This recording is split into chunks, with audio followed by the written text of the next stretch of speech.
So I got a question from Darkman237, and he asks, any way to secure your JSON data? Well, funny you should ask that, but I was actually going to do this. Now there's a couple of ways. One of the ways that I've used in the past is I used LZW, which doesn't really encrypt it, it just actually compresses the data.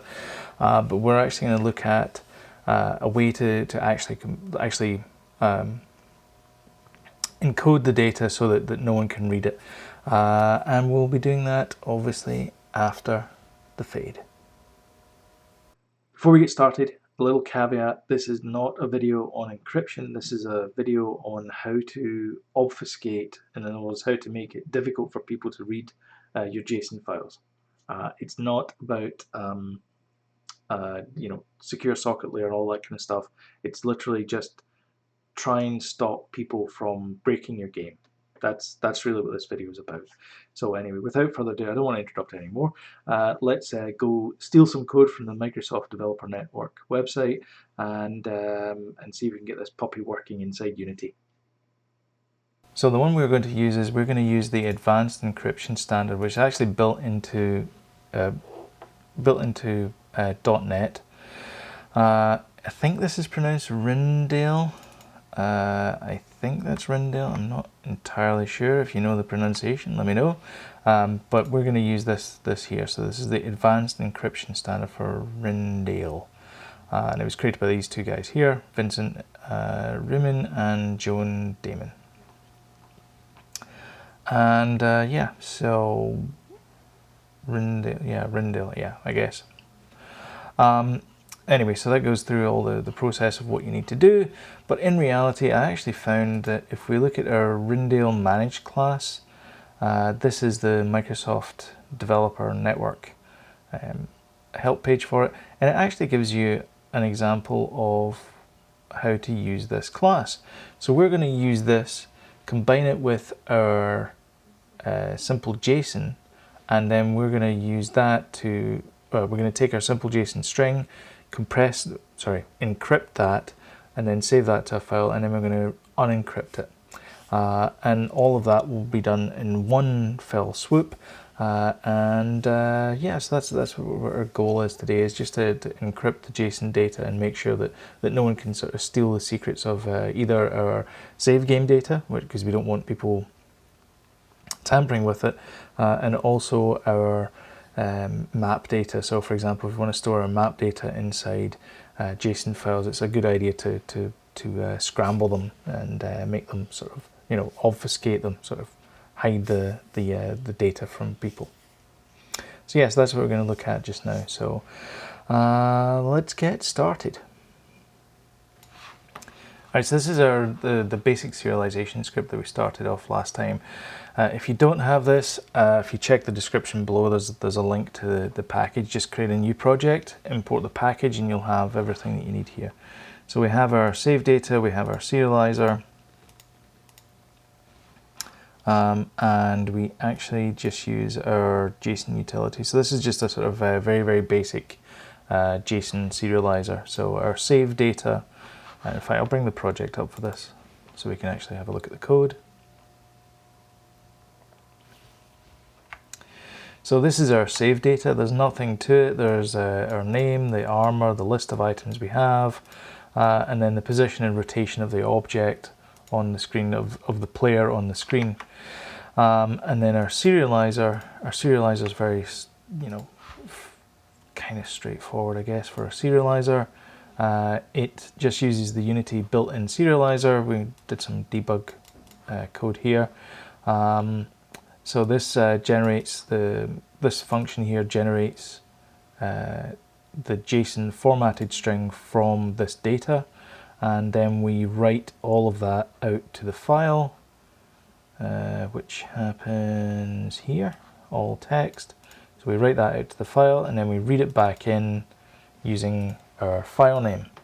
Now what we're going to do is, instead of doing just that, we're going to encrypt it, so that instead of the file, you can see here that although it's all in one string, I can actually just parse this out, and I can actually make sense of it. So you see here that we have our positional information, and then we have our X or Y or Z, and we have our rotation as well. And all of this is easily accessible. So if I was a sort of unscrupulous player, I could go back in there and I could type in, you know, shield times 3, save it, and then I've got the better shield. And obviously we don't want the user to do that. We want to be able to control what information the user sees. So I'm going to go back to my website, and here's my website here. And just to get the name right, we're actually going to copy this entire class, but I want to get the name of it right for the class. So I'm going to copy the name, which is Rindale. I'm going to call it Rindale. It's a nice name. So I'm going to copy the name of that, and I'm going to back to my my project here. Then I'm going to create C# script, and then I'm going to paste that value into there, and then hit return. Okay, and that's that. And then I am going to go to my Visual Studio instance, reload the project because it's changed because I've added something to it. And what I want to add over here is, I've got rid of it, which is the Solution Explorer, is I now have this, okay, which is actually in as a mono behavior. I don't want the mono behavior, I just want to have the class there. In fact, that's kind of redundant, because what I want to do is I want to actually copy this entire code here. So we're going to copy this entire code here, all the way right down to this one, this end squiggly bracket here. So I'm going to copy everything here and copy that there, and then I'm going to select this class here, and then I'm going to paste it into here. Now we have a few bits and pieces to fix. First thing is that we don't have console write lines. We have debug.log format. So we can change these values here. So change all these that you see. So that should be those ones. Yep, that's those ones there. Exception. We can click on the little pull down here and then choose using system. So our goal is to get rid of all the red dots on this side here. Rindle managed, you want to right click, quick actions, and then add system security cryptography. And that gets us our values. And then what do we want to do?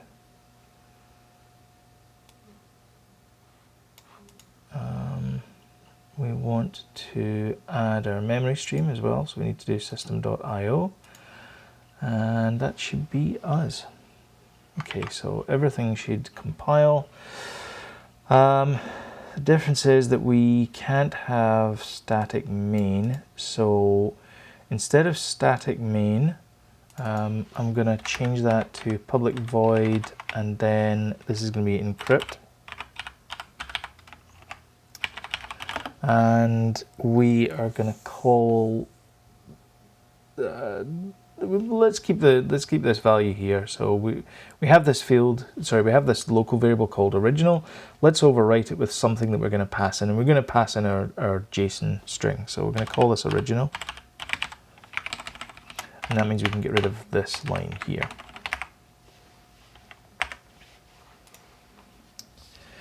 Okay. So our code here, we encrypt it and then we decrypt it straight away. Alrighty.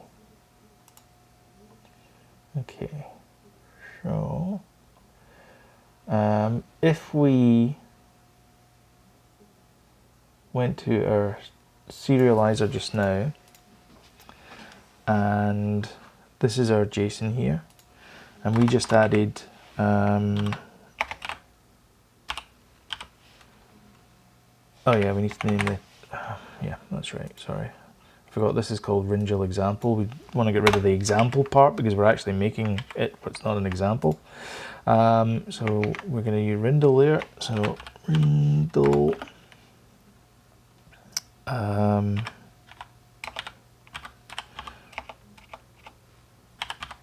going to call it crypto equals new. And then I'm going to say crypto dot encrypt, and then the original, which is our JSON. Okay. So that's all I'm doing. So this is just taking the code that we got from the web, pasting it in here with our JSON file. And then I'm going to comment out these lines here, okay? So the only thing we have now is we have our encryption. So when we run this, everything should work, everything should be okay. And we run it, and then we look inside the console, we see that our original is our JSON string, and then our round trip, or when we get it back out, is the actual what do you call it? The string that we encrypted, we've now decrypted. Okay. All right, so let's have a look at how Rindle works. So going back to here, generates a random key, generates a random initialization vector.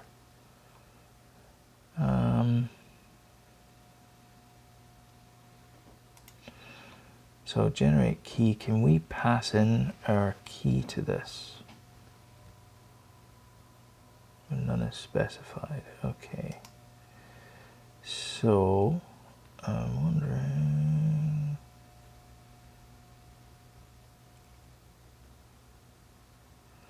So we really want to set the key for this. So in our example here, this is kind of what you got to do when you get examples from the internet. Is this is going to give us this is going to generate a random key from somewhere.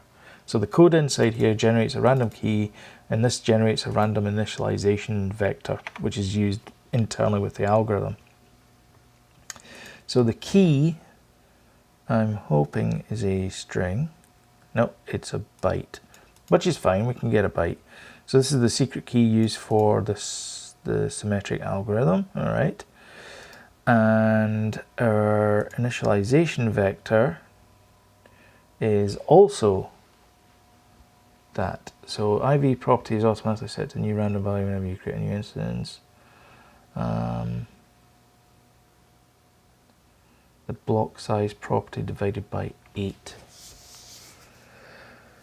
Okay, so do I need to set the block size then? Block size. Block size in bits.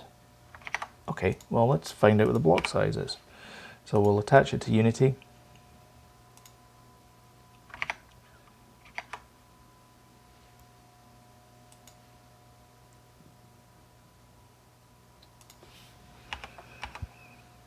And block size is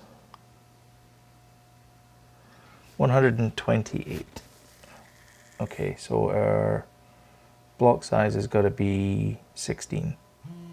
Sorry, our IV size has got to be 16.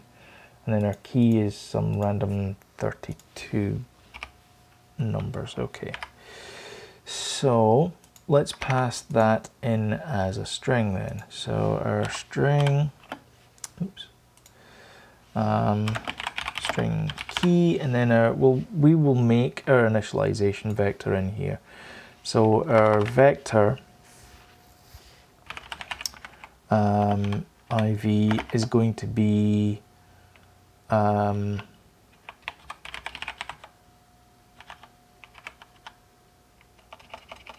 what am I doing? I want to do encoding dot ASCII dot get bytes. Now encoding is part of system.text, so we need to add that. Get bytes, and then we can specify the text in here. So I'm just going to put in, so that is 10, 11, 12, 13, 14, 15, 16. So that is our 16 values that we put in here. You can put whatever value you want in here, but that's the value that I'm going to put in here. And then our string, we need to note that the key must be 32 chars. We'll just say it's got to be 32 chars. So we'll again create our own string on the other side, and that will be our chars. But we'll leave this initialization vector just embedded in the code there. But we do need to convert that key into the number of bytes. So, and this is our key bytes equals, and then encoding ASCII.getBytes key. So instead of generate key and generate IV,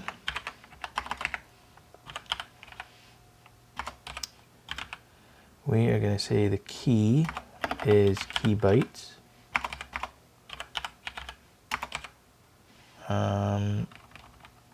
And then IV is lowercase iv. Okay, so we've replaced these two lines here, the generate key and the generate IV, with our key bytes and our IV.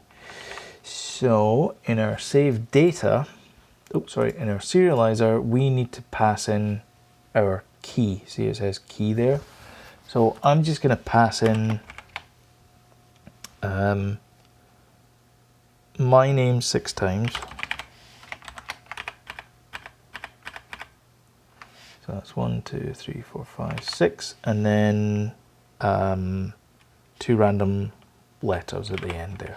Okay, so that's 32 bytes, because my name's 5. If I type that 6 times and then add 2, then I get 32. So now when we run this, we should get exactly the same as we got before, which is it should encrypt it and then it should decrypt it. Okay, but now it's actually controlled by us, so we can actually control the key from call to call, because otherwise this was just going to generate a random key, and when we try to load this back from disk, it would generate another random key and we wouldn't get the value that we wanted. So that's not good. All right, so when we run this, you see that there's no change, which is what I was expecting and kind of secretly hoping for.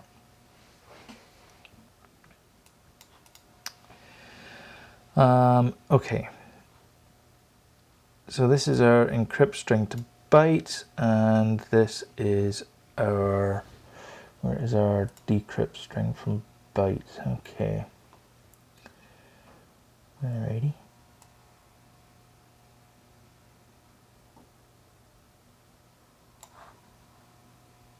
Right.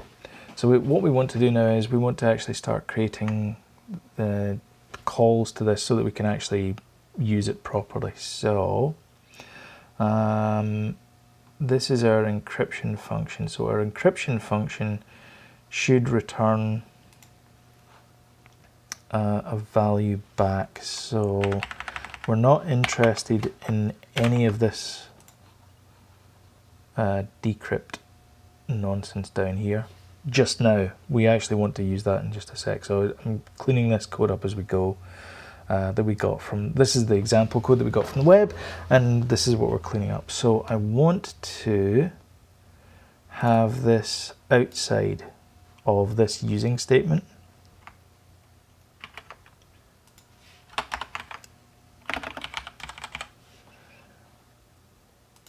And I want to say encrypted equals that.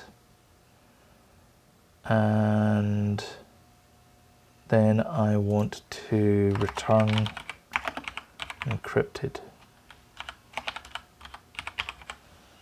which of course is not in the right location, because I've put it inside the try and it really should be outside the try. So I need to move that up to here. And this has to return, you see that we've got a red dot there. So this has to return a byte. Okay.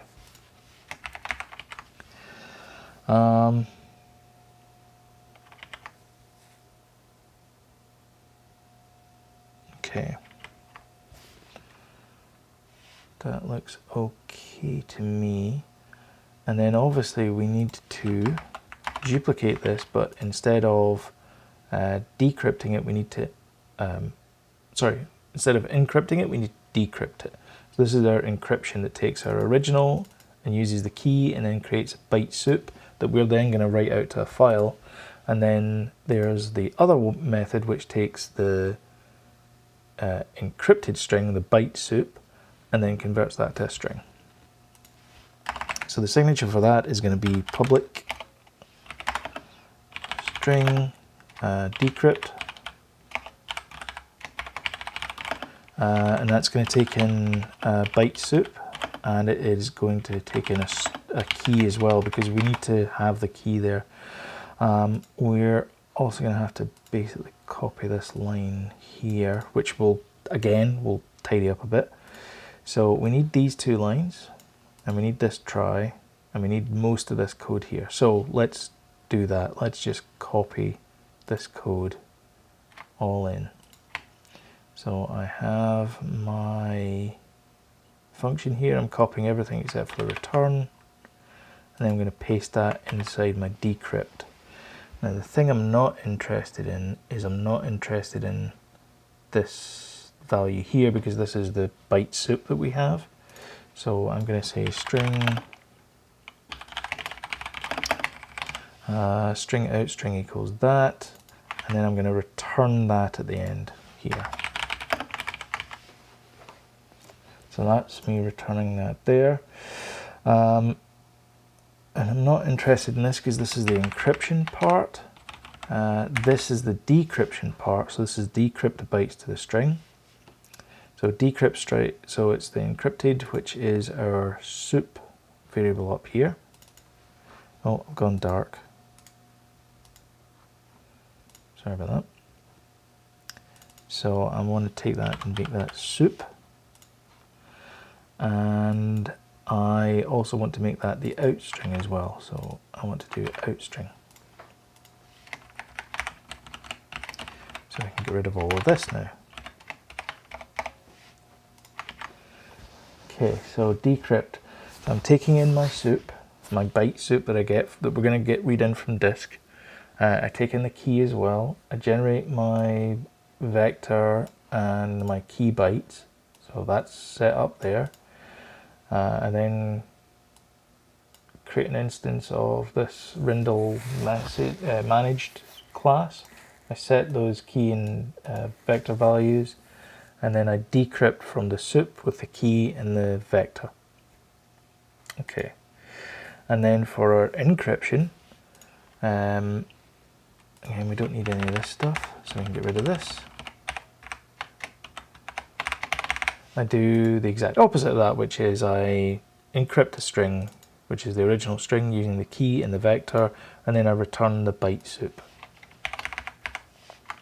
And I still have these two static functions that do the vast majority of the work for us. So that's perfect. And then inside my serializer, I am then going to have to tidy this up a bit. So this is my crypto part here. So I'm going to say if file exists, file name. Now this time I'm not going to use player.json, I'm going to use player.dat because it's a data file, it's not a JSON file, it's a data file, so I'm going to store it as player.dat. So if the file exists, I'm going to delete it, and then instead of that, the encrypt actually returns the bytes. So I'm going to capture that here. So I'm going to say take the return value, which is our byte, and then put that inside soup. And instead of file.write all text, I'm going to use file.write all bytes. So file name and then soup. So that's now going to write out our binary file. So now when we run this, we should still see, we won't see the output because we removed those lines. But when we run it, and I go over here, you see that we have our player.dat file. Move this out of the road. We have our player.dat file, and if I open this with, what have I got? Do I have anything useful to open this with? Probably not. No, typical. I thought I had hex editor. Okay, well, if I open this with Sublime Edit, you'll see that it's actually a binary file. It doesn't recognize it as an actual data file. So just to prove that there's no fancy stuff going on here, I am not going to decrypt it from this location here. I am going to read all the bytes from this file and then put that into the encryption. So instead of this line here, I'm going to have byte soup back in. I guess we could have done something really funny and called this like condensed soup. I guess that's funny to some people. Soup back in equals, and then we're going to use our crypto.decrypt. Sorry, no we're not. Before we do that, we need to do file.read all bytes. Okay, so that then gets us our soup back in. So that's our binary file that we've read back in. So this is totally separate from this one up here. This is our soup back in down here.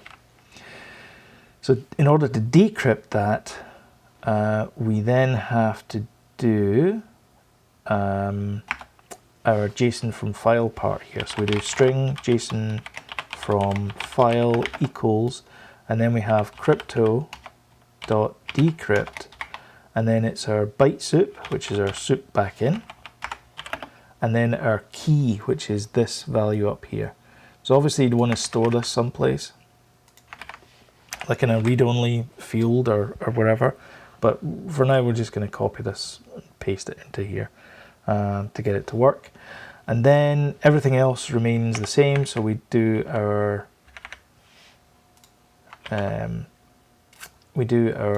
deserialization from the JSON, and then we can copy those values across. So what am I missing here? All right.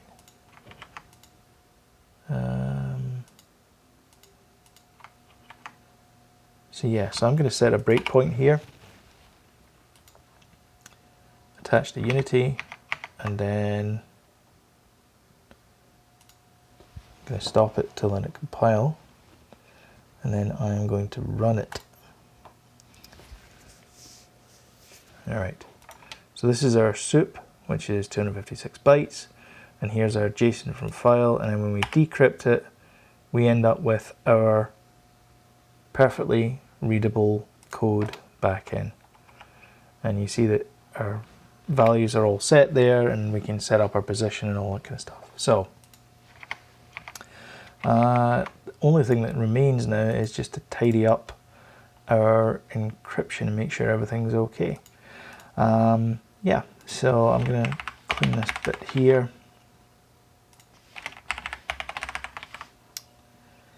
And I think that's us. So I'm going to leave these this function here, the encrypt, and then the decrypt as is with the comments in it. But the ones that we actually call are the decrypt function here, and then the encrypt function here. And the key, pardon the pun, is to use a key that you are going to be consistent with. So we have this value up here, which is our passcode up here. So let's get rid of that and let's call that JSON encrypted key. Okay, so we'll call that JSON encrypted key. Read only string that equals that, and that's going to be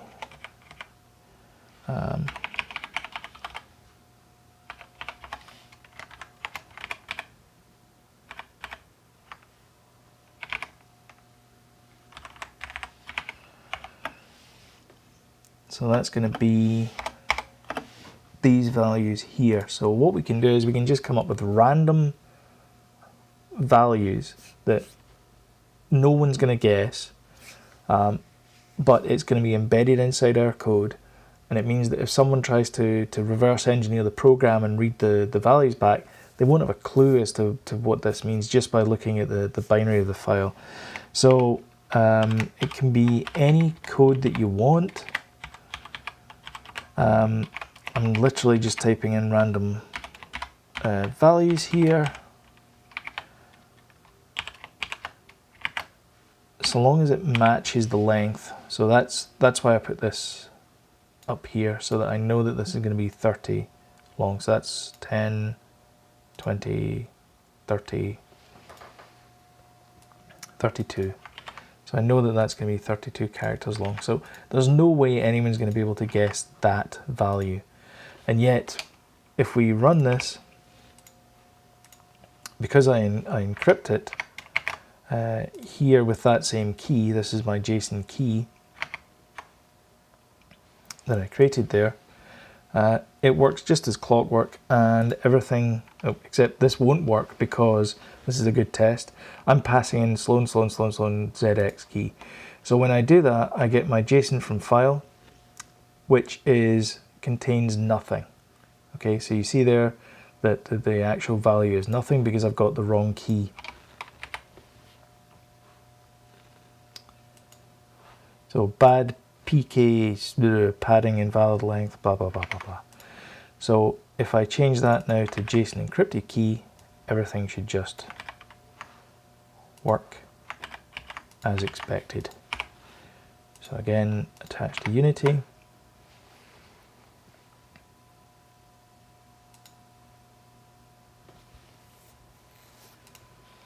And there's the JSON key there, which we encrypted it with. I press F10 and our JSON from file. Now we have everything back in there, and our player is set and everything's good to go. Okay.